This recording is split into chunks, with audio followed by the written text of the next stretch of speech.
பிரச்சனைகளை பற்றி பேசுகிறோம், ஆனால் தீர்வுகள் என்பது கிடைக்கிறதா? பாராளுமன்ற உறுப்பினர்கள் காலை இழுக்காமல் ஏதோ ஒரு வகையில் ஆதரவாக இருக்கு, ஆனால் இந்த விவகாரங்கள் பொதுவான விடயங்களுக்கு தீர்வுகள் கிடைக்கிறதா? எந்த பிரச்சனைகள் எடுத்துக்கொண்டாலும் இவ்வளோயா திட்டம் தொடர்பாக பேசும்போது அதன் வரலாற்று பின்னணியையும் பேச வேண்டும் நான் நினைக்கிறேன். என்ன சொன்னால், உங்களுக்கு தெரியும், 60களில் தான் இலங்கையில் மகாவலி அபிவிருத்தி திட்டம் என்ற ஒரு திட்டம் 60களில் கொண்டு வரப்பட்ட ஒரு திட்டம். குடியேறுவதற்கு அனுமதிக்கப்படவில்லை, யுத்தம் பெரிதாகிவிட்டது. அந்த மக்கள் இப்போதும் வெவ்வேறு இடங்களில் அகதிகளாக அல்லது வேறு மாவட்டங்களில் குடியேறி அல்லது வெளிநாடுகளுக்கு போய் உள்ளூர்லேயே அகதிகளாகவும் அவர்கள் உறவினர்களோடு அல்ல வேறு இடங்களில் வாழ்ந்து கொண்டு இருக்கிறாங்க. அப்படியான காலப்பகுதியில் அந்த மக்கள் கேட்கிறார்கள், எங்களுக்கு கூடிய நீர் வசதியை ஏற்படுத்தி தந்தீங்கள் என்றால் நாங்கள் இருப்போம். அங்கே இருக்கிற ஒரு போகம், அதாவது வருஷத்தில் ஒருக்கா நெல் விளைகிறத 2 தினம் விளையக்கூடிய மாதிரி நீர் வசதியை மேம்படுத்தி தாங்கும். அதே மாதிரி இந்த உப குடும்பங்களுக்கு காணிகளை வயற்காணிகளை தாங்கொண்டதான் கேள்வி. அவையில் செய்கிற நேரத்தில் அவர்கள் தெளிவாக சொல்லுகிறார்கள், நாங்கள் மகாவலி தண்ணியை இங்கே கொண்டு வர முடியாது, மேலதிகமாக நீர் வழங்குறதுக்கு மகாவலி தண்ணியை கொண்டு வர முடியாது, இந்த பிரதேசத்துக்கு கொண்டு வர முடியாது. ஆனால் 1960ஆம் ஆண்டு அளவுல இந்த மகாவலி திட்டம் வரையப்படைக்க மாஸ்டர் பிளான் செய்கிற நேரம் சிலர் நினைக்கிறார்கள் மகாவலி தண்ணியை கொண்டு வரதுக்கு இவர்கள் எதிர்க்கிறார்கள். இது ஒரு உலர் வலயம், எங்களுக்கு தண்ணி தேவைதானே, ஏன் மகாவலி தண்ணி வர நல்லந்தானே. நில அபகரிப்புக்காக மகாவலி பெயரை பயன்படுத்தின வழியாக அங்கே தண்ணி வராதுன்னு அவர்களே சொல்லுறார். வர்த்தமானி அறிவித்தல் ஊடாக இந்த கிராமங்கள் எல்லாம் வனமாக பிரகடனப்படுத்தப்படும். நாங்கள் ஒவ்வொரு மாசமும் நடக்கிற இந்த எங்கட மாவட்ட அபிவிருத்தி குழு கூட்டங்கள்ல அந்த மக்களை முதல் குடியேறுவதற்கு பிழையாக பிரகடனப்படுத்தப்பட்ட அந்த வனங்களை வனவள திணைக்களம் மக்களுக்கு மீண்டும் கொடுக்கணும். ஏனென்றால் அந்த 1700 ஹெக்டேரையும் டெவலப் பண்றதுன்ற நோக்கம் அங்கே இருக்கிற உப குடும்பங்களுக்கு கொடுக்கறதுக்கு தான். அதனுடைய அது கொடுக்க முடியாமல் இருக்கும்ன்றதை அவர்கள் அங்கே சொன்னார்கள். ஆனால் வெளியிலிருந்து சிங்கள மக்களை கொண்டு வர மாட்டோம் என்றதையும் சொன்னார்கள். நீங்கள் 2 சதுர கிலோமீட்டருக்கு ஒரு யானை நிற்குது அந்த மாதிரியும் சொல்லலாம். இது எங்க கூடன்னு சொன்னால் பார்த்தீங்கன்னா, இந்த மகாவலி அபிவிருத்தி திட்டம் நடைபெற்ற பிரதேசங்கள்ல தான் இந்த யானை டென்சிட்டி பாப்புலேஷன் கூட. இந்த யானை என்ற அடர்த்தி, ஒரு சதுர கிலோமீட்டருக்கான அடர்த்தி கூட. வனவள திணைக்களம் மாதிரி வனவிலங்கு திணைக்களம் அவர்கள் சொல்லுவார்கள், இல்லை நீங்கள் எங்கட அனுமதி இல்லாமல் அந்த பாதை சைட் துப்புரவாக்க முடியாது, இது நான் கொழும்புல அனுமதி எடுக்கணும்னு மன்னர் அதிகாரி சொல்றேன். என்னன்னு சொன்னால், இது இந்த சரணாலயம் தேசிய பூங்காவால வந்ததுக்குரிய பிரச்சனை.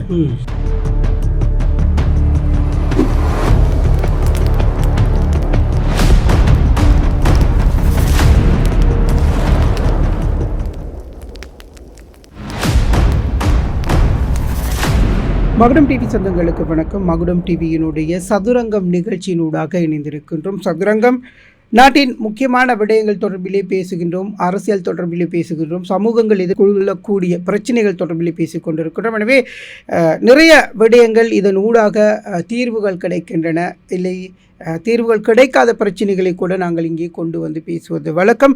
இந்த வாரமும் நாங்கள் உங்களை சந்தித்திருக்கின்றோம் சதுரங்கம் நிகழ்ச்சியிலே. குறிப்பாக இலங்கையில் தமிழ் மக்கள் செறிந்து வாழக்கூடிய பிரதேசங்கள் அல்லது தமிழ் பேசுகின்ற சமூகங்கள் வாழுகின்ற பிரதேசங்களில் அதிகமான பிரச்சனைகள் இருக்கிறது.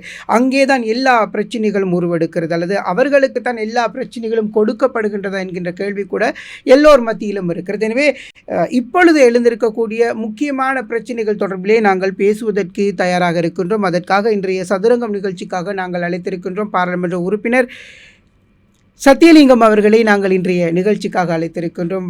வவுனியா மாவட்டத்தினுடைய பாராளுமன்ற உறுப்பினர் அவர்கள், வணக்கம் உங்களுக்கு. எப்படி செல்கிறது உங்களுடைய இந்த அரசியல் நகர்வுகள் இந்த காலகட்டத்திலே? அரசியல் நகர்வுகள் அபிவிருத்தின்னு பார்க்கும்போது மிகவும் மந்தமாக போகிறதா தான் பார்க்கலாம். ஆனால் நிறைய பிரச்சனைகளை நாங்கள் பேசக்கூடியதாக இருக்கிறது. ஆனால் இதால் மக்களுக்கு என்ன பயன்ன்றது தான் முக்கியமான கேள்வி. ஆகவே நாங்கள் எங்களுடைய மக்கள் சார்ந்த அரசியல் விடயங்களை இல்லை, நாங்கள் இப்போ பிரச்சனைகளை பற்றி பேசுகிறோம், நிறைய வருட காலமாக பிரச்சனைகளை பற்றி, ஆனால் தீர்வுகள் என்பது கிடைக்கிறதா? பாராளுமன்ற உறுப்பினர் அவர்கள், ஒவ்வொரு அரசாங்கமும் பிரச்சனைகளை பற்றி பேசிக்கொண்டு தான் வருகிறது.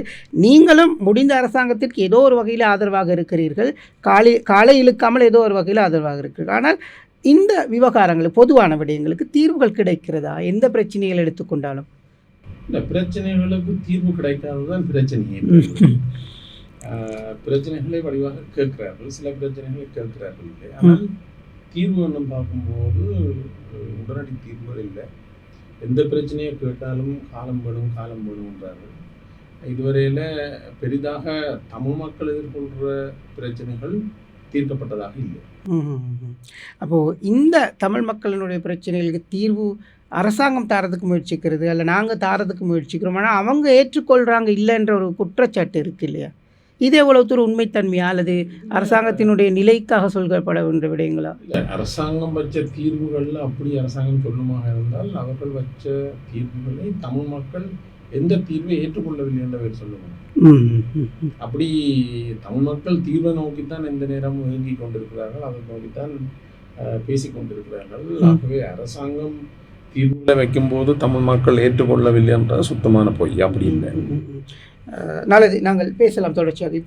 இப்போ இருக்கிற இந்த காலகட்டத்தில் கடந்த 2-3 மாதங்களாகவே தொடர்ச்சியாக வடக்கிலே கிழக்கிலே போராட்டங்கள் நடத்தப்படுகின்ற ஒரு விடயம் தான் இந்த கியூலோயா திட்டம். இப்போது இது 2 விடயங்கள் அங்கே இருக்கிறது. ஒன்று திட்டத்திற்கு எதிர்ப்பா அல்லது திட்டத்தினால் வரக்கூடிய நன்மைகளுக்கு எதிர்ப்பா அல்லது திட்டமே எதிர்ப்பா என்கின்ற ஒரு விடயம் இருக்கிறது. உண்மையிலே இந்த கியூலோயா திட்டம் என்றால் என்ன? ஏன் இதற்கான எதிர்ப்பு? இந்த கியூலோயா திட்டம் தொடர்பாக பேசும்போது அதன் வரலாற்று பின்னணியையும் பேச வேணும் என்று நான் நினைக்கிறேன். என்னென்னு சொன்னால், உங்களுக்கு தெரியும், 60களில் தான் இலங்கையில் மகாவலி அபிவிருத்தி திட்டம் என்ற ஒரு திட்டம் 60களில் கொண்டு வரப்பட்ட ஒரு திட்டம். அந்த திட்டத்தை தயாரிக்கிறதுக்கு உதவிய 2 முக்கியமான நிறுவனங்கள், ஒன்று FAO, மற்றது UNDP. இந்த 2 நிறுவனங்களோட அனுசரணையோடு தான் இந்த மகாவலி நீர்ப்பாசன திட்டம் அல்ல அபிவிருத்தி திட்டம் கொண்டு வரப்பட்டது. அந்த நேரத்தில் அப்படி கொண்டு வரப்பட்ட திட்டங்களில் ஒன்று தான் இந்த மகாவலி எல்வலயம் என்று சொல்கிற ஒரு வலயம். இந்த மகாவலி எல்வலயம்ன்றது முல்லைத்தீவு மாவட்டத்தினுடைய ஒரு பகுதியையும் அதே போல் வவுனியா மாவட்டத்தினுடைய நிலப்பகுதியையும் எடுத்து உருவாக்கப்பட்டது தான் இந்த மகாவலி எல்வலயம்ன்றது. இந்த பிரதேசத்தில் 1983-84 ஆண்டு காலப்பகுதியில் திட்டமிட்ட சிங்கள குடியேற்றங்கள் நடைபெற்றது. அந்த எல்வலயத்தில் வாழ்ந்த வவுனியாவைச் சேர்ந்த முல்லைத்தீவைச் சேர்ந்த பூர்வீக தமிழ் மக்கள் அவர்கள் யுத்தத்தை காரணம் காட்டி அங்கிருந்து யுத்தத்தாலே வெளியேறினார். 83-84 ஆண்டில் விசேட இராணுவ நடவடிக்கை ஒன்றுக்காக ஒலிபெருக்கி மூலம் அனௌன்ஸ் பண்ணியும் மிகுதியாக இருந்த மக்களும் அங்கே வெளியேற்றப்பட்ட ஒரு சந்தர்ப்பம் இருந்தது. அப்படி வெளியேற்றப்பட்ட மக்கள் மீண்டும் போய் குடியேறுவதற்கு அனுமதிக்கப்படவில்லை. யுத்தம் பெரிதாகிவிட்டது. அந்த மக்கள் இப்போதும் வெவ்வேறு இடங்களில் அகதிகளாக அல்லது வேறு மாவட்டங்களில் குடியேறி அல்லது வெளிநாடுகளுக்கு போய் உள்ளூர்லேயே அகதிகளாகவும் அவர்கள் உறவினர்களோடு அல்ல வேறு இடங்களில் வாழ்ந்து கொண்டு இருக்கிறாங்க. இந்த அங்கு கொண்டு வந்து குடியேற்றப்பட்ட சிங்கள மக்கள் கொண்டு வந்து குடியேற்றப்பட்ட போது தமிழ் மக்களுடைய அந்த பாரம்பரிய வயல் காணிகள் அபகரிக்கப்பட்டது, குளங்கள் அபகரிக்கப்பட்டது. அந்த குளங்கள் எல்லாத்துக்கும் வெவ்வேறு பெயர்கள், சிங்கள பெயர்கள் வைக்கப்பட்டு அங்கு மக்கள் குடியேற்றம் நடைபெற்றிருந்தது. இப்போது அங்கே என்ன பிரச்சனைன்னு சொன்னால், இந்த உங்களுக்கு தெரியும், வவுனியா மாவட்டம், முல்லைத்தீவு மாவட்டம் அல்லது மன்னாரில் பார்த்தால் பெரும்பாலான விவசாயத்துக்கு தேவையான அடிப்படையான நீரை வழங்குகிறது சிறு மற்றும் நடுத்தர நீர்ப்பாசன குளங்களுக்காக தான் நீர் விநியோகம் நடைபெறுது. இந்த மகாவலி எல் பிரதேசத்திலேயும் கிட்டத்தட்ட 13 நீர்ப்பாசன குளங்கள் இருக்கிறது. சிறு குளங்களும் மத்திய தர குளங்களும் இருக்கிறது. அந்த இது உலர்வலயம் என்ற வகையில் மற்ற இடங்களை போல உலர்வலயம் வவுனியா, முல்லைத்தீவு, மன்னார், அந்த கிளிநொச்சி அந்த பிரதேசங்களை போல இங்கவும் பெரும்பாலும் ஒரு வலயம் காலபோகம், ஒரு வருஷத்தில் ஒருக்கா நெல் விளைகிறது. காலபோகம் என்று சொல்லுவோம், அல்ல பெரும்போகம் என்று சொல்லுவோம். அதே மாதிரி நீர் மிகுதி இருந்தால் சிறுபோகம் என்ற ஒரு மிகவும் குறைந்த அளவான காணியில் இந்த வயல் நெல் பயிர் செய்யப்படுகிறது. இப்போது அங்கே உணர்ந்து குடியேற்றப்பட்ட மக்கள் 83ஆம் ஆண்டு குடியேற்றம் நடந்தது. இப்போ குடியேறி 43 வருடங்கள் ஆகிவிட்டது குடியேற்றம் செய்து.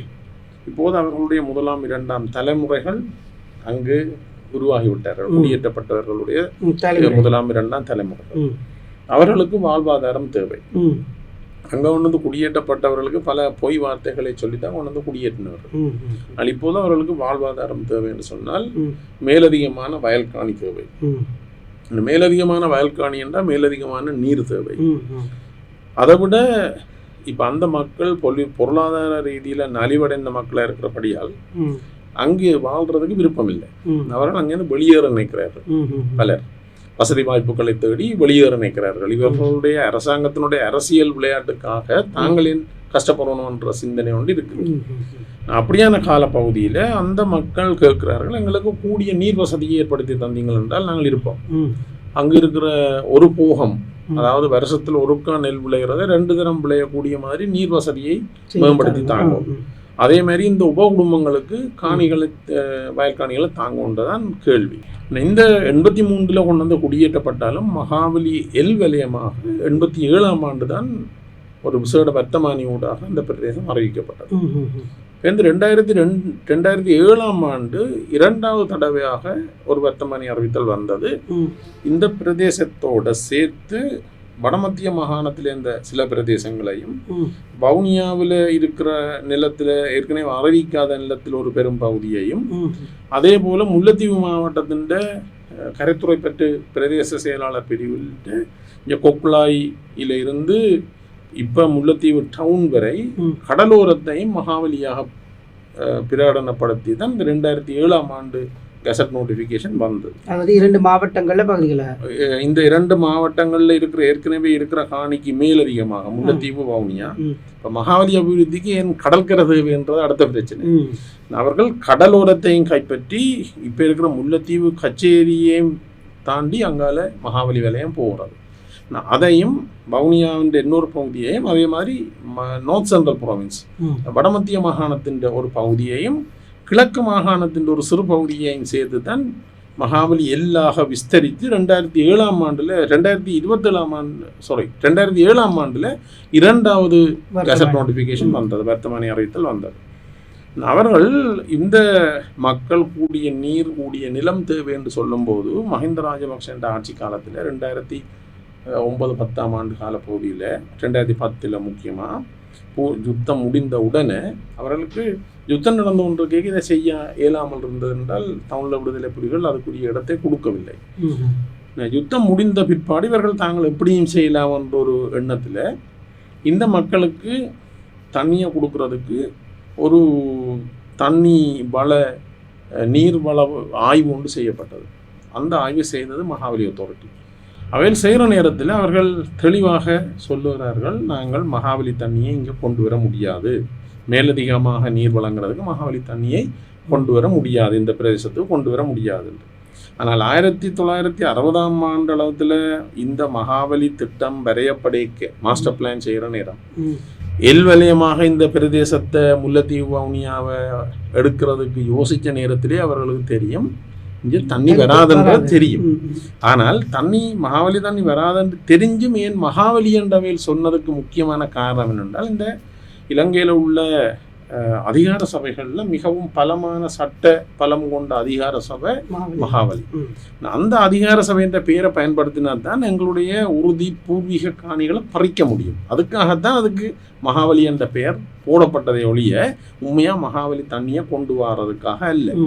83ஆம் ஆண்டு 87ஆம் ஆண்டு 83 குடியேற்றி 87 பிரகடனப்படுத்தினாலும் வர்த்தமானி ஊடாக இன்று வரையில ஒரு துளி மகாவலி தண்ணி அங்க வரையில.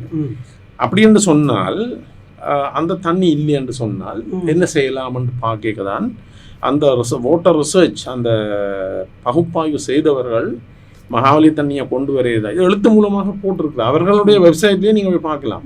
இந்த தண்ணி கொண்டு வர இல்லாதன்றபடியினால நாங்கள் உள்ளூரில் இந்த தேவைக்கான தண்ணியை நாங்கள் பெற்றுக்கொள்ள வேணும்.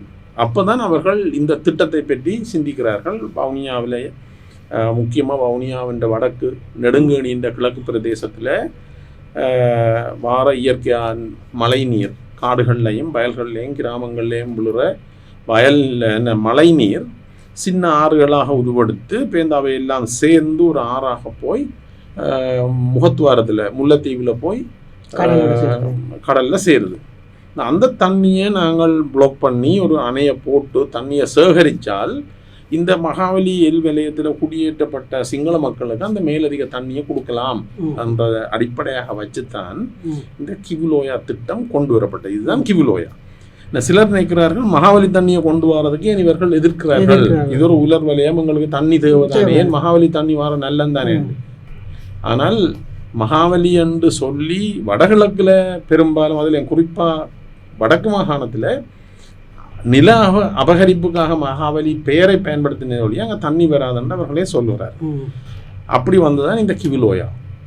இந்த கிவிலோயா திட்டம் என்னென்றால் வவுனியா வடக்கில் பெய்கிற மழை தண்ணியை வவுனியா வடக்குள்ளே பெரிய ஒரு 5 கிலோமீட்டர் நீளமான அணைக்கட்டை போட்டு தடுத்து ஒரு நீர்த்தேக்கமாக்கி அதிலிருந்து 13 கிலோமீட்டர் நீளமான பெரிய வாய்க்காலை வெட்டி அந்த வாய்க்காலுக்கூடாக அங்கே ஏற்கனவே இருக்கிற ஒரு போகம் செய்கிற குளங்களுக்கு மேலதிக தண்ணியை கொடுக்கறதோட புதிதாக உருவாக்கப்படுற வயல் நிலங்களுக்கு அதே மாதிரி 2 போகத்துக்கும் தண்ணி கொடுக்குறது தான் இந்த கிவிலோயா திட்டம்ன்றது. இதுதான் அதில் ஏற்கனவே இந்த மகாவலி இல்வலயத்துக்குள்ளுக்கு அவர்கள் 700 ஹெக்டேர் அல்லது 1700 ஏக்கர் வயல் நீர்ப்பாசன குளங்களுக்கு இருக்குது. அதுக்கு 2வது போகத்துக்கு தண்ணி தேவை. அதை விட இந்த புதிய குடியேற்றவாசிகளுக்கு அல்லது அவர்களுடைய பரம்பரைகளுக்கு திட்டத்தில் உண்மையாக திட்ட முன்மொழிவில் குறிக்கப்படுகிறது நியூ செட்டிலர்ஸ், புது குடியேற்றவாசிகள் என்றுதான் குறிக்கப்படுகிறது. இது மஹிந்த ராஜபக்ஷ இருந்த நேரத்தில் செய்தது. அவர்கள் இன்னும் குடியேற்றத்தை செய்கிறதுக்கு இந்த திட்டத்தை போட்டிருக்கலாம். இப்போதும் அந்த திட்டம் இருக்கலாம் இவர்களுக்கும். அதில் 1700 ஹெக்டேர் அதாவது 4300 ஏக்கர் வயலை மேலதிகமாக உருவாக்கி கிட்டத்தட்ட 1700 புதிய குடியேற்றவாசிகளுக்கு கொடுப்பது தான் இந்த திட்டத்தினுடைய நோக்கம். அதாவது மொத்தமாக 6000 ஏக்கர் வயலில் நாங்கள் மொத்தமாக 6000 விவசாயிகளுக்கு தண்ணி வழங்குறதுக்கான ஒரு திட்டம் இந்த திட்டம்.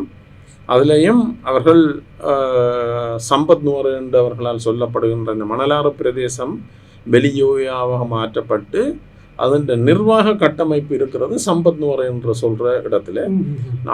அதான் ஒரு சின்ன டவுன் உண்டு. அதுக்கும் குடிநீர் வழங்குறதுக்காக இந்த திட்டத்திலேருந்து தண்ணி எடுக்கிறது தான் இந்த கிவிலோயா திட்டம். இப்போ இதையே நாம் எதிர்க்கணும். இப்போ இது ஒரு நல்ல விடயம் தானே. இப்போ தமிழ் மக்களோ இல்லை சிங்கள மக்களோ எல்லாருக்கும் தண்ணின்றது கிடைக்கிது, விவசாயம்ன்றது நடக்குது தானே. இப்போ ஏன் அதுக்கு எதிர்ப்பு தெரிவிக்கிறீங்க? இப்போது இல்லை இது சிங்களுக்கு மக்களுக்கு மாத்திரம்தான் செய்கிறாங்களா, இல்லை தமிழர்களுக்கு இதில் எந்த லாபமும் இல்லையா அப்படின்ற ஒரு கேள்வியை கேட்டால். இல்லை, இப்போ தண்ணி விவசாயிகளுக்கு கொடுக்குறது எங்களுக்கு பிரச்சனை இல்லை, நாங்கள் எதிர்க்க இல்லை. அது சிங்கள மக்களோ தமிழ் மக்களோ அல்லது எல்லாருக்கும் அந்த தண்ணி தேவையான ஒரு விஷயம். விவசாயத்துக்கு தண்ணி தேவை. ஆனால் இந்த விவசாயிகளுக்கு நீர் வழங்கப்படுறதுக்கு உரிய கட்டுமானம் அல்ல அந்த அணை இருக்கிற பிரதேசம், அந்த ரிசர்வேர் இருக்கிற பிரதேசம், அந்த நீர் தேக்கம் உருவாக்கப்படுற பிரதேசம் வவுனியா வடக்கு தமிழ் மக்களுடைய அதுவும் தமிழ் மக்களுடைய பூர்வீக கிராமங்கள் 3 கிராம சேவகர் பிரிவுகள் இதுக்கு உள்ளடக்கப்படுது. இதில் ஊஞ்சால் கட்டி அதே மாதிரி வடிவைத்தகல் அல்ல பட்டி குடியிருப்பு போன்ற இடங்கள் இதுக்கு முக்கியமாக இந்த பிரதேசத்துக்கு வருது. இந்த பிரதேசத்தில் அந்த நீர்த்தேக்கத்தை அமைப்பதற்கு 2021ஆம் ஆண்டு வனவள திணைக்களம் 13000 ஏக்கர் காட்டை மகாவலிக்கு விட்டு கொடுத்துருக்குது. கெசட் நோட்டிஃபிகேஷன் ஒரு வர்த்தமானி ஊடாக அறிவித்திருக்கிறார்கள். இந்த 13000 ஏக்கர் காட்டையும் ஒரு அடர்ந்த வனம், இதுவரையில் மக்களால் அழிக்கப்படாத வன்னியில் இருக்கிற மிகவும் முக்கியமாக ஒரு வனம். அந்த வனத்தை மகாபலி அதிகார சபைக்கு இவர்கள் கையளிக்கிறார்கள் 2021ஆம் ஆண்டு இந்த நீரேந்து பிரதேசத்துக்காக. அந்த அணை கட்டுவதனூடாக வார அந்த நீர்நிலையினுடைய நீரேந்து பிரதேசத்துக்காக. ஆனால் இன்றைக்கு தமிழ் மக்கள் தங்களுடைய வயல் நிலங்களுக்கு வேலி அடைக்கிறதுக்கு ஒரு தடி போய் காட்டுக்க வெட்ட இல்லாத நிலைமை இருக்கிறது. கால்நடைகள் போய் காட்டுக்குள்ளுக்கு மேய்ச்சல் தடை இல்லை, போக முடியாத நிலைமை இருக்கேக்க. உங்களுக்கு தெரியும் 2014ஆம் ஆண்டு ஒரு இந்த வனத்தை அடையாளப்படுத்தி ஒரு கெசட் நோட்டிஃபிகேஷன் வந்தது. 2014 வர்த்தமானி அறிவித்தலூடாக வனத்தை அடையாளப்படுத்தினார்கள். அது எப்படி அடையாளப்படுத்தினு சொன்னால் கூகுள் மேப்பில் எங்கெங்கே எல்லாம் பச்சையாக இருந்தோ அதெல்லாம் வனமாக பிரகடனப்படுத்தப்பட்டது. ஆனால் எங்களுடைய மக்கள் 80களிலேருந்து இடம்பெயர்ந்து 30-40 வருடம் தங்களுடைய கிராமங்களில் ஊரில் வாழ முடியாமல் இந்தியாவில் வெவ்வேறு இடங்களில் அகதி முகாமில் இருக்கும்போது அந்த 40 வருஷத்துக்கு மேலே அவர்களுடைய வீடுகளுக்குள்ளுக்கே 30-40 அடி உயரம் வனங்கள் நிற்கிறது. பெரிய காடாக மாறிவிட்டது. இப்போது இந்த 2014ஆம் ஆண்டு வர்த்தமானி அறிவித்தல் ஊடாக இந்த கிராமங்கள் எல்லாம் வனமாக பிரகடனப்படுத்தப்பட்டிருக்கு. நாங்கள் ஒவ்வொரு மாதமும் நடக்கிற இந்த எங்களோட மாவட்ட அபிவிருத்தி குழு கூட்டங்களில் அந்த மக்களை மீள்குடியேறுறதுக்கு பிழையாக பிரகடனப்படுத்தப்பட்ட அந்த வனங்களை வனவள திணைக்களம் மக்களுக்கு மீண்டும் கொடுக்கணும். அதுக்குள்ள வீடு இருக்கு, மலசலகூடம் இருக்கு, கிணறு இருக்கு, கோயில் இருக்கு, பாடசாலைகள் இருக்குது, எல்லாம் அழிவடைந்த நிலையில அதுகளை நீங்கள் மக்களுக்கு உறுதி காணிகள் இருக்கிறது, பெர்மிட் காணிகள் இருக்கிறது, வயல் இருக்குது, குளங்கள் இருக்குது, அதுகள் எல்லாத்தையும் நீங்கள் மக்களுக்கு திருப்பி கொடுக்கணும் என்று சொன்னால் இல்லை அது வனம் விடையிலான்னு சொல்ற ஆட்கள் இந்த சிங்கள மக்களுக்கு தண்ணி கொடுக்கணும்ன்றோன்னா 13,000 ஏக்கர் மக்கள் வாழாத காட்ட விடுறதுக்கு தயாராக இருக்கிறார்கள் என்றே இன பாகுபாட்டோடு நடக்குதுன்றது வெட்ட வெளிச்சமாக தெரியுது. உண்டு நாங்கள் எதிர்க்கிறதுக்குரிய காரணம். ரெண்டாவது, இந்த நீரேந்த பகுதிக்குள்ளுக்கு இப்போது வயல் செய்து கொண்டிருக்கிற 910 ஏக்கர் வயல் நிலம் தண்ணிக்குள்ளே போகுது. இந்த நீரேந்த பிரதேசத்துக்குள்ளுக்கு ஏற்கனவே யுத்தத்தால் பாதிக்கப்பட்ட இந்த மக்களுடைய இந்த பட்டகாலில் தான் படும் என்று சொல்ற மாதிரி ஏற்கனவே யுத்தத்தால் பாதிக்கப்பட்ட இந்த ஏழை விவசாயிகளுடைய காணி இந்த தண்ணிக்குள்ளே போகுது. 910 ஏக்கர் மொத்தமாக. அதுக்குள்ளுக்கு 2 கிராமங்கள் போகுது. காஞ்சுரமோட்டு என்ற ஒரு கிராமம் முழுமையாகவும் வடிவேத்தகல் கிராமத்தின் ஒரு பகுதியும் இந்த தண்ணிக்குள்ளே போகுது. அதை விட வவுனியா வடக்கு பிரதேச சபையினுடைய முக்கியமான வீதிகள் இந்த தண்ணிக்குள்ளே போகுது. நாங்கள் எதிர்க்கிறதுக்கு முக்கியமான காரணம் தமிழ் மக்களுடைய வாழிடங்கள் விவசாய நிலங்களை அபகரித்து நீரேந்து பகுதியாக மாற்றி என்ன ஒரு பகுதி மக்களுக்கு நீங்கள் தண்ணி கொடுக்கறதுக்கு பார்க்குறீங்க என்றதான் எங்களுடைய பிரச்சனை, முக்கியமான பிரச்சனை நாங்கள் எதிர்ப்பதற்கு. இரண்டாவது, நாங்கள் எதிர்ப்பதற்கு இன்னொரு காரணம் என்னென்றால் அந்த திட்ட முன்மொழிவில் சொல்லப்பட்டிருக்கிறது 1700 புதிய குடியேற்றவாசிகள் குடியமர்த்தப்படுவார்கள் என்று அவர்களுடைய திட்ட முன்மொழிவில் எழுதப்பட்டிருக்கு என்று சொன்னால், இப்போ ஏற்கனவே குடியேற்றம் நடந்து வவுனியா மாவட்டத்தினுடைய அல்லது முல்லைத்தீவு மாவட்டத்தினுடைய இனப்பெரம்பல மாற்ற செயற்பாடு நடந்து கொண்டிருக்குது. அதுக்கு மேலதிகமாக என்ன 1700 குடும்பங்களை கொண்டு வந்து இந்த இதுக்குள்ளுக்கு கொண்டு வந்து மீண்டும் குடியேற்றுவதாக இருந்தால் அது வெளிப்படையான இனப்பெரம்பலை மாற்றுகின்ற ஒரு செயற்பாடுன்றது எல்லாரும் புரிஞ்சு கொள்ள. அந்த குடியேற்றங்களை அல்லது புதிய குடியேற்றங்கள் ஏன் சிங்கள மக்கள் தான் இருக்கும் என்ற முடிவை நீங்க எடுக்கிறீங்க? ஒருவேளை இப்ப நீங்க சொன்ன அந்த 3 கிராமங்களில் உள்ள மக்களை குடியேற்றலாம், இல்லை ஏற்கனவே வீடுகள் இல்லாமல் இருக்கக்கூடிய அல்லது தமிழ் மக்களுக்கான காணிகளை கூட கொடுக்கலாம். நீங்க எப்படி அந்த முடிவுக்கு வரீங்க? அந்த முடிவு என்னென்றால் இது வரலாறு. இது இவ்வளவு நாளும் நடந்த விஷயங்களை அடிப்படையாக வைத்து நாங்கள் சொல்றோம். என்னென்றால் இப்போ மகாவலி அதிகார சபையினுடைய புதிய குடியேற்ற திட்டங்களில் இப்போ இருக்கிற கணக்குப்படி பார்த்தீங்கன்னா 198% குடியேற்றப்பட்டிருக்கிறது சிங்கள மக்கள். மிகுதி 2% தான் முஸ்லிம் மக்களும் தமிழ் மக்களும். அதுக்கு தமிழ் மக்கள் மிகவும் அரிது, மிகவும் குறைந்த எண்ணிக்கை. அதில் அம்பாறையிலையும் வடமத்திய மாகாணத்திலையும் சில இடங்களில் முஸ்லிம் மக்களுக்கு காணி கொடுக்கப்பட்டிருக்கு.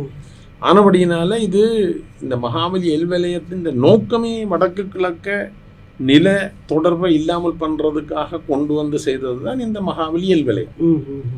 அங்க தண்ணி வராதன்று தெரிஞ்சு கொண்டு வந்து ஒரு வறண்ட காட்டு பகுதியை எடுத்து சிங்கள மக்களை குடியேற்றினதுக்குரிய காரணமே வடக்கையும் கிழக்கின்றையும் இணைப்பை இல்லாமல் பண்றதுக்கு, நிலத்தொடர்பை இல்லாமல் பண்ணுவதற்காக கொண்டு வந்த திட்டம் தான் இந்த திட்டம்.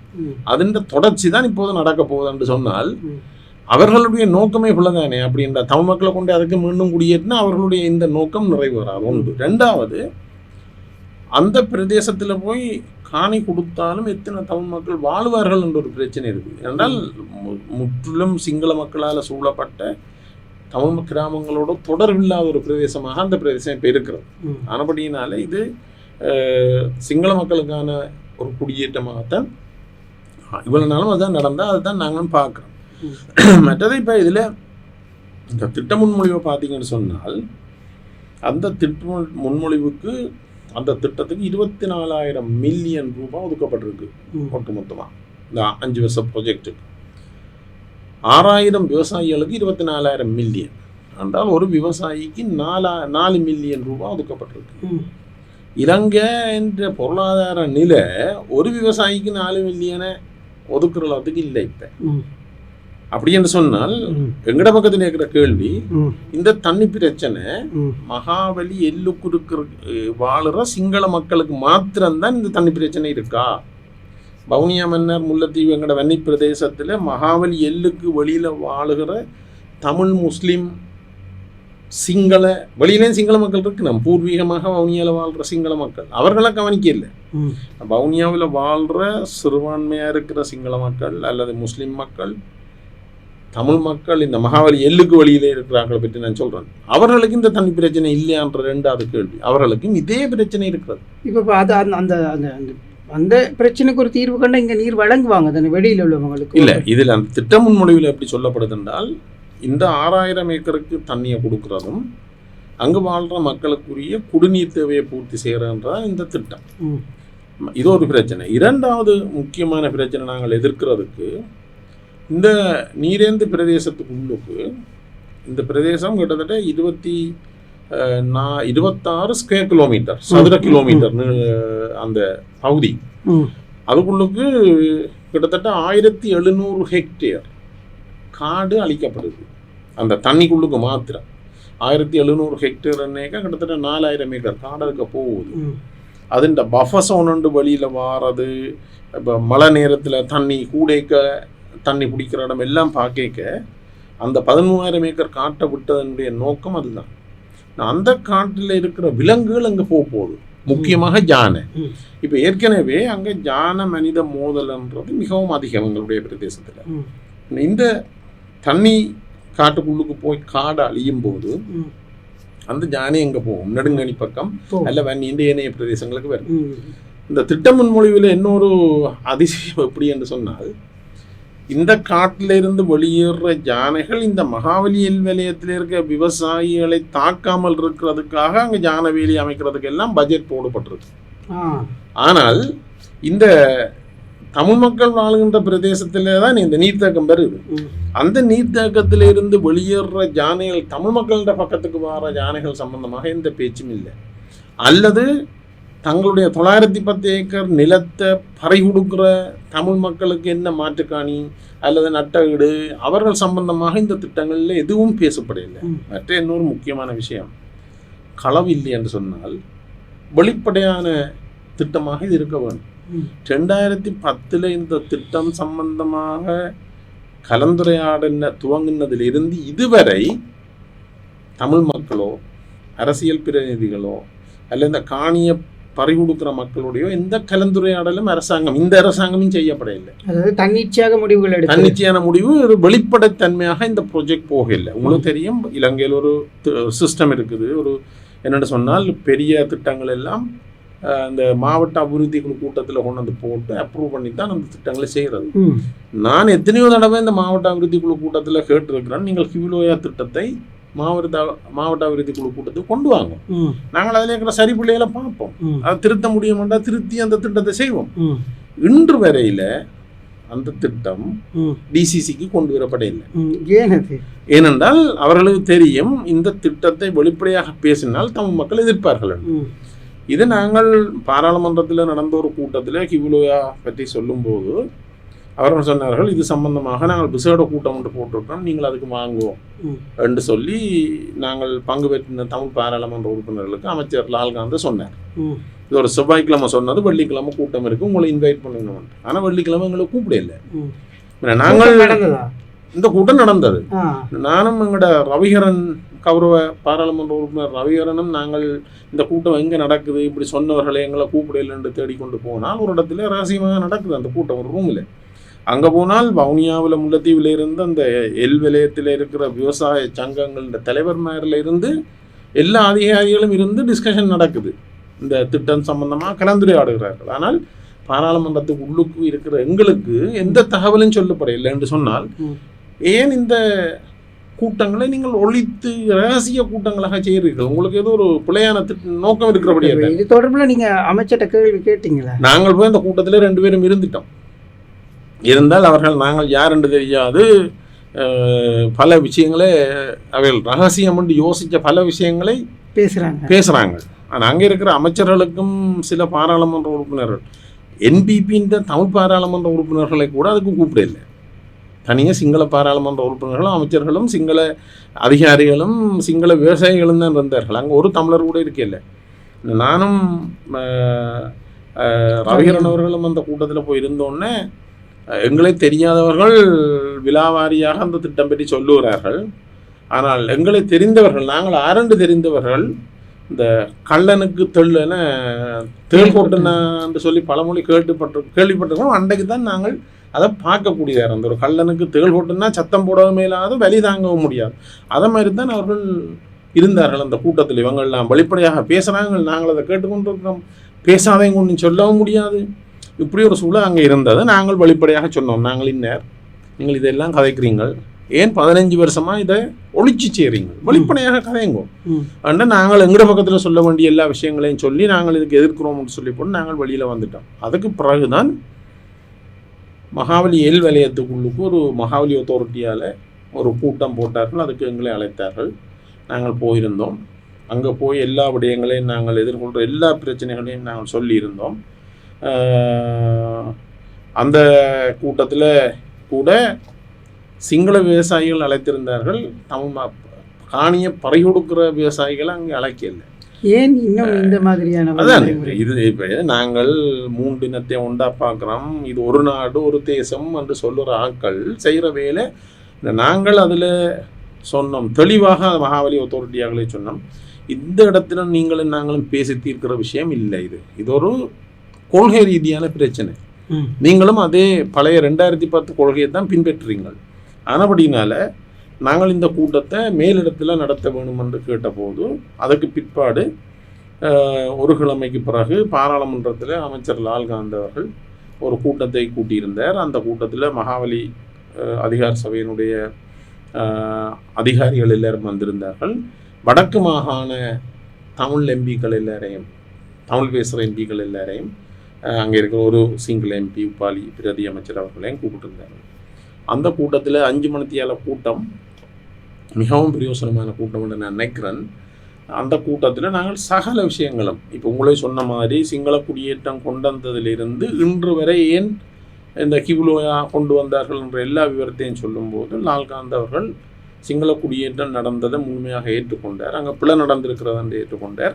இது வெளிப்படையாக இருக்க வேணும் என்று ஏற்றுக்கொண்டார். எங்களிடம் ஆலோசனை கேட்டிருந்தார். அந்த ஆலோசனைகளை எங்களை தர சொல்லி நாங்கள் அதில் ஒரு உறுதிமொழியை வழங்கினார். தான் அமைச்சராக இருக்கும் மட்டும் எந்த ஒரு சிங்கள குடும்பமும் அங்கு குடியேற்றப்படாது என்று சொல்லியிருந்தார்.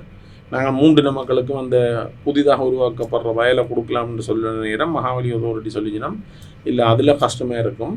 ஏனென்றால் அந்த 1700 ஹெக்டேரையும் டெவலப் பண்ணுறதுன்ற நோக்கம் அங்கே இருக்கிற உப குடும்பங்களுக்கு கொடுக்கறதுக்கு தான். அதனுடைய அது கொடுக்க முடியாமல் இருக்கும்ன்றதை அவர்கள் அங்கே சொன்னார்கள். ஆனால் வெளியிலிருந்து சிங்கள மக்களை கொண்டு வர மாட்டோம் என்றதையும் சொன்னார்கள். இது சம்பந்தமாக எங்களுடைய ஆலோசனைகளை கேட்டிருக்கிறார் தர சொல்லி நாங்கள் இப்போ அதை தயாரித்து கொண்டிருக்கிறோம். துறை சார்ந்த நிபுணர்களுடைய பேசி தயாரித்து கொண்டிருக்கிறோம். இப்போ அந்த மக்கள் இப்போ இது ஒருவேளை நீங்கள் உங்களுடைய ஆவணங்களை தயாரிச்சோல சொன்ன இறுதிக்கட்டமாக நீங்கள் இதுக்கு அக்ரி பண்ண போகிறீங்களா இந்த குளத்தை நிர்மாணிக்கிறதுக்கு, இல்லை அதை வித்ட்ரா பண்ண சொல்லி மேல அழுத்தங்களை கொடுக்க? இல்லை, இப்போ எங்களுடைய நோக்கம் என்னென்றால் இந்த மக்களுக்கு தண்ணி கொடுக்கணும், அதுக்கு மாற்று வழி இருக்குது. இப்போ கிவுலோயா திட்டம் தான் இதுக்கு தேவையானது இல்லை. உதாரணத்துக்கு நீங்கள் பார்த்தீங்கன்றால், நான் பாராளுமன்றத்திலே நேற்று பேசியிருந்தேன் இது சம்பந்தமாக. வவுனியா மாவட்டத்தில் மாத்திரம் 800க்கும் மேற்பட்ட சிறு குளங்கள் இருக்குது. அதோட நான் நேற்று கேட்ட கேள்விக்கு விவசாய பிரதி அமைச்சர் பதில் சொல்லியிருந்தார். வவுனியா மாவட்டத்தில் மாத்திரம் கைவிடப்பட்ட குளங்கள் 222 குளங்கள் இருக்குது. 222 கைவிடப்பட்ட குளம். பாவனையில் உள்ள 800 குளம் என்றால் கிட்டத்தட்ட 1000 குளங்கள் இருக்குது வவுனியா மாவட்டத்தில் மாத்திரம். ஒரு மாவட்டத்தில் ஒரு கிராமத்துக்கு ஒரு குளம் இருக்குது. இது எப்படி வந்தென்றால் எங்களுடைய முன்னோர்கள் படிமுறை நீர்ப்பாசனம் என்றது உலகத்தில் அப்படி ஒரு நீர்ப்பாசன முறை இருக்கிற ஒரே ஒரு நாடு இலங்கை. ஒரு குளம் நிறையும் போது கேஸ்கேட் அல்ல படிமுறை நீர்ப்பாசனம். இந்த குளத்து தண்ணீண்ட மேலதிக தண்ணி கீழே உள்ள குளத்துக்கு போகும். இந்த குளத்திலிருந்து வயலுக்கு போகிற தண்ணி வயலில் வார மேலதிகமான உவரி நீர் கீழே இருக்கிற குளத்துக்கு போகும். இந்த தண்ணி வீணாகாது ஒரு குளத்தில். அது ஒரு படிமுறையாக ஒன்றில் ஒன்று ஒரு பெரிய குளத்திலிருந்து கிட்டத்தட்ட 10 குளம் 15 குளம் அதன் நீரை பெறுற குளங்களாக இருக்கும். இந்த சிஸ்டம் வவுனியாவிலே முல்லைத்தீவு மன்னாரில் மிகவும் அதிகம் இலங்கையில். இந்த குளங்கள் எல்லாம் அப்படி கட்டப்பட்டதுன்ற நோக்கம் அந்த முன்னோர்கள் சயின்டிஃபிக்காக தான் செய்திருக்காங்க, விஞ்ஞான ரீதியாக. ஒவ்வொரு குளத்திலையும் ஒவ்வொரு ஊர்லேயும் ஒரு குளம் இருக்கு. அந்த ஊரில் இருக்கிற மக்கள் தங்களுடைய மீன்பிடியில் இருந்து தாங்கள் வளர்க்குற பிராணிகள் ஆடு மாடு தண்ணி குடிக்கிறதுக்கு தாங்கள் குளிக்கிறதுக்கு. அதே போல் அந்த குளத்தில் நீர் தேங்கி இருக்கிறதால அந்த ஊரில் இருக்கிற கிணறுகளுக்கெல்லாம் நிலக்கீழ் தண்ணி போகுது. அதோட வயல் செய்கிறாங்க. அந்த பிரதேசம் ஒரு செழிப்பான பிரதேசமாக இருக்கும். நீங்கள் இதெல்லாத்தையும் இந்த சிறு குளங்கள் எல்லாத்தையும் கைவிட்டு ஒரு பெரிய குளத்தை கட்டினால் இந்த சிறு குளங்களில் நிற்கிற தண்ணி, நிற்க வேண்டிய தண்ணி எல்லாம் வடிஞ்சு ஓடி போய் தான் அந்த பெருங்குளத்தில் நிற்குது. இந்த ஊர் வழியே மாட்டுக்கு தண்ணி இருக்காது, ஆட்டுக்கு தண்ணி இருக்காது, கிணத்துல தண்ணி இருக்காது, வயல் செய்ய முடியாது. நானபடியா எங்களுடைய மாற்று திட்டம் என்னென்று சொன்னால், எங்களுடைய மாவட்டங்களில் இருக்கிற இந்த கேஸ்கேட் சிஸ்டம், படிமுறை நீர்ப்பாசன குளங்கள், இந்த 1000 குளம் வவுனியாவில் இருக்கிற 1000 குளத்தை டெவலப் பண்ணால் வவுனியாவுக்கு தண்ணி பிரச்சனை இல்லை. இதை நீங்கள் செய்ய வேணும். இதே கேஸ்கேட் சிஸ்டம் எல் வலயத்துக்கே இருக்குது. ஆனபடினால இது தண்ணி பிரச்சனைன்றது தனியாக மகாவலி எல்லில் வாழ்கிற சிங்கள மக்களுக்குரிய பிரச்சனை இல்லை. இது வன்னி தேர்தல் தொகுதி, குறிப்பாக நான் வன்னி தேர்தல் தொகுதி இந்த உறுப்பினர் என்ற வகையில் சாதிக்கிறேன். எங்களோட 3 மாவட்டத்துக்கும் உள்ள அடிப்படையான பிரச்சனை. நீங்கள் இப்போ நான் சொன்னேன் தானே, ஒரு விவசாயிக்கு 4 மில்லியன் செலவழிக்கிறீங்க. நீங்கள் ஒரு ஊருக்கு 10 மில்லியனை செலவழிக்க ஒரு கடத்தை பண்ணால் அதில் 200 விவசாய குடும்பங்கள் பயனடையும். எது காஸ்ட் எஃபெக்டிவ், குறைஞ்ச முதலீட்டில் பெரிய லாபம். ஜனாதிபதி சொல்கிறார், ஒவ்வொரு அங்குல நிலமும் இந்த நாட்டின் உற்பத்தி பொருளாதாரத்துக்கு பயன்படுத்தப்படணும். அண்டா நீங்கள் 1000கணக்கான ஏக்கரை விட்டுட்டு ஒரு 6000 ஏக்கருக்கு மில்லியன் ரூபாய்களை கொண்டு செலவழிக்கிறதுக்கு ஆயத்தமாகறீங்க, கோடிக்கணக்கால். ஆனபடினால இப்போ இந்த தண்ணி பிரச்சனையை தீர்க்க வேணுமாக இருந்தால் சில இடங்களில் குடிநீர் விநியோகம் அல்லது புதிய மக்கள் தொகை பெருக பாரிய நீர்ப்பாசனம் தேவை. ஆனால் எங்கட வன்னியை பொறுத்தவரையில் 1000கணக்கான குளங்கள் இருக்குது. வவுனியாவில் மாத்திரமே 1000 குளம்னு சொல்கிறானே, 1000கணக்கான குளங்கள் இருக்குது. இந்த சிறுநீர்ப்பாசன குளங்கள், இந்த கேஸ்கேட் சிஸ்டத்தை, படிமுறை நீர்ப்பாசனத்தை இந்த அரசாங்கம் ஒழுங்குபடுத்துமாக இருந்தால் எங்களுக்கு இந்த பாரிய நீர்ப்பாசனம் தேவையில்லை, காடு மழியாத. மற்றது இன்னொரு மிகவும் முக்கியமான பிரச்சனை, ஏற்கனவே வறண்ட வலயம். இலங்கையில் இருக்கிற காட்டில் 60% காடாக இருக்கிறது இப்போ வன்னி காடுன்னு நினைக்கிறேன். அதாவது வன்னி காடுன்றது இந்த இலங்கைக்கு ஒரு சுவாசப்பை மாதிரி இருக்குது. இலங்கையில் வாழ்கிற எல்லா மக்களுக்குமான ஆக்சிஜனை கொடுக்கறது இந்த வன்னி காடுகள்லாம். இப்போ ஏன்னா இந்தியாவில் அபிவிருத்தி என்ற பேரில் மற்ற பிரதேசங்களில் காடுகள் அழிக்கப்பட்டு, இந்த காடுகளில் நாங்கள் அழித்தம் என்று சொன்னால் வன்னி என்ன முலர் வலயமாக மாறும், மழை வீழ்ச்சி குறையும். இப்போ அந்த மழை வீழ்ச்சிக்கு முக்கியமான காரணம் இந்த காடு. ஆனபடியால் இப்போ நாங்கள் எதிர்க்கிறதுக்கு பல காரணங்கள் இருக்குது. ஒன்று காணி பிரச்சனை, இனப்பரம்பலை மாற்ற பிரச்சனை, மகாவலி எல்லுக்கு வழியிலேயும் அதே பிரச்சனை உள்ள மக்கள் இருக்கிறார்கள், நீங்கள் கண்டுகொள்ளவில்லை, இயற்கை சுற்றுச்சூழல் அளிக்கிறீங்க, இப்படி பல காரணங்கள் இருக்குது நாங்கள் எதிர்க்கிறதுக்கு. அதே நேரத்தில் நாங்கள் இதுக்குரிய தீர்வாகவும் சொல்லலாம், இந்த கேஸ்கேட் சிஸ்டத்தை அல்லது படிமுறை நீர்ப்பாசனத்தை அபிவிருத்தி செய்வதன் ஊடாக ஓரளவுக்கு இந்த பிரச்சனையை நாங்கள் உடனடியாக தீர்ப்போம். இப்போ இந்த குளம் வேண்டாம் அப்படின்ற முடிவில் தான் இருக்கிறீங்களா? அது தொடர்பான நான் ஒரு சத்தியலிங்கம் எடுத்த முடிவில் எங்களுடைய மக்கள் இந்த கிவிலோயா திட்டம் வேண்டாம், கிவிலோயா திட்டம் வேண்டாம், நாங்கள் நீர் பிரச்சனையை தீர்ப்பதற்கு இவ்வளவு விலை கொடுத்து அந்த கிவிலோயா திட்டத்தை கொண்டு வர வேண்டிய அவசியம் இல்லை. ஒரு குறிப்பிட்ட தொகை மக்களுக்காக மாத்திரம் நாங்கள் வேறு ஆல்டர்னேட்டிவ் முறைகள் பதிலீடான எத்தனையோ நல்ல விடயங்கள் இருக்கும்போது அதுகளை செய்யலாம். முதல் நீங்கள் மக்களோடு கலந்துரையாடுங்கள். இந்த திட்டம் என்ன, இதால் வர நன்மதியுமே என்ன, அதுகளை நீங்கள் வெளியில் சொல்லாமல் இந்த திட்டத்தை நடைமுறைப்படுத்துவதற்கு நாங்கள் விடமாட்டோம்ன்றது மக்களுடைய கருத்து. அதே கருத்து எங்களுக்கு இருக்குது. நல்லது. நாங்கள் நிகழ்ச்சியை நிறைவு செய்கின்ற நேரம் இறங்கிவிட்டது. நல்லது. நிறைய விடயங்களுக்கு இவ்வளவு பற்றி பேசியிருக்கிறீர்கள். இறுதியாக நீங்கள் எப்போது இது தொடர்பிலான அறிக்கைகளை சமர்ப்பிப்பதற்கு எதிர்பார்த்திருக்கிறீர்கள்? அதுக்கு ஒரு கால வரை வழங்கப்பட்டிருக்கிறதா, இல்லை நீங்கள் எடுத்துக்கொண்டிருக்கிறீர்களா? காரணம், இப்போ செய்ய மாட்டோம் என்றதை மிக விரைவாக செஞ்சு முடிக்கிறாங்க. செய்ய மாட்டோம் என்று வாக்கு தந்துட்டு அவங்க அந்த வாக்கையை மறந்துட்டு இது பல பகுதிகளில் பார்க்கலாம், வடக்கு கிழக்கிலே பல பகதிகளில் பார்க்கலாம். அதற்கான காலத்தை மிக லென்த்தியாக எடுக்கிறீங்களா, இல்லை கூடிய சீக்கிரம் இந்த எங்களுடைய மாற்றீடு என்ன அல்லது எப்படி மாற்றி அமைக்கலாம்ன்ற தொடர்பாக நாங்கள் துறை சார்ந்த நிபுணர்களோடு, வடக்கில் இருக்கிற துறை சார்ந்த நிபுணர்களோடு பேசியிருக்கிறோம். ஏற்கனவே அந்த வேலை திட்டம் நடைபெறுகிறது. நாங்கள் மிக விரைவில் இதற்கான மாற்றீடு என்னன்றதை நாங்கள் கொடுக்குறதுக்கு இந்த மாதத்துக்கு கொடுக்க வேணும்ன்றது எங்களுடைய கணிப்பு. அப்படி கொடுப்போம், நாங்கள் கொடுக்குறதுக்கு ஏற்பாடு இருக்கிறது, செய்வோம். அதை விட இன்னொரு முக்கியமான பிரச்சனைன்னு நான் சொல்லி இன்றைய முடிக்கலாம்னு நினைக்கிறேன். உங்களுக்கு தெரியும், இலங்கையில் இவ்வளவு உல்லாச பிரயாணிகள் வாரதுக்கு முக்கியமான காரணம் இங்கே இருக்கிற யானைகள். உலகத்தில் ஒரு சதுர கிலோமீட்டரில் இருக்கிற யானைகளின் எண்ணிக்கை கூடுன நாடு இலங்கை. ஒரு சதுர கிலோமீட்டருக்கு இத்தனை யானை நிற்குதுன்றது இந்த டென்சிட்டி ரெண்டு பார்த்தீங்கன்னா இலங்கை தான் கூடும். ஆனபடியாக தான் இவ்வளவு உல்லாச பிரயாணிகள் இங்கே வருகின்றன. இப்போ முழு நான் வாசித்ததன்படி முழு சைனாவிலேயுமே 3000 யானை தான் நிற்குது அந்த பெரிய நாட்டில். எங்கட நாட்டில் கிட்டத்தட்ட 7000 யானை இருக்குது. எங்கட யானைன்ற பாப்புலேஷன் டென்சிட்டியை பார்த்தீங்களென்றால் இப்போ 0.4 நினைக்கிறேன் ஒரு சதுர கிலோமீட்டரில் இவ்வளோ யானை இருக்குது. நீங்கள் 2 சதுர கிலோமீட்டருக்கு ஒரு யானை நிற்குது அந்த மாதிரியும் சொல்லலாம். இது எங்கே கூடன்னு சொன்னால் பார்த்தீங்கன்னா இந்த மகாவலி அபிவிருத்தி திட்டம் நடைபெற்ற பிரதேசங்களில் தான் இந்த யானை டென்சிட்டி பாப்புலேஷன் கூட. இந்த யானைன்ற அடர்த்தி ஒரு சதுர கிலோமீட்டருக்கான அடர்த்தி கூட.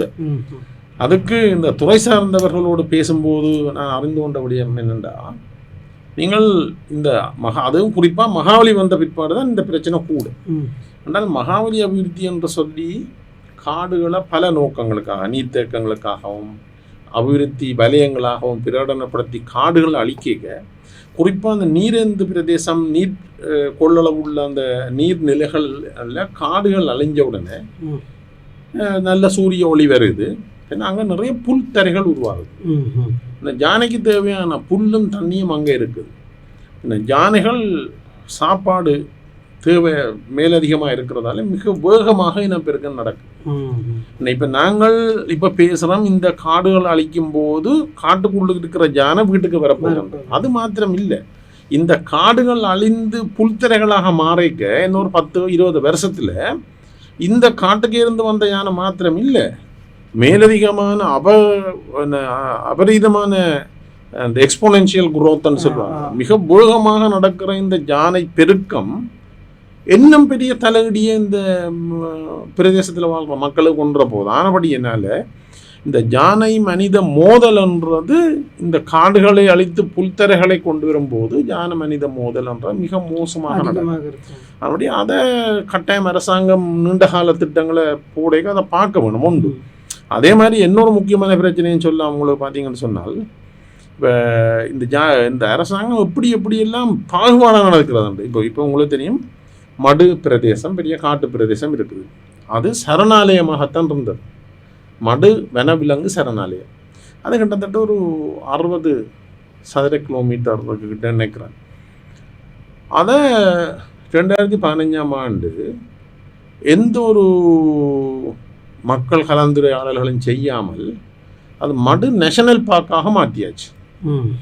அதே போல் 350 சதுர கிலோமீட்டர் அளவில் மடு சரணாலயத்தை தேசிய பூங்காவாக மாற்றியாச்சு.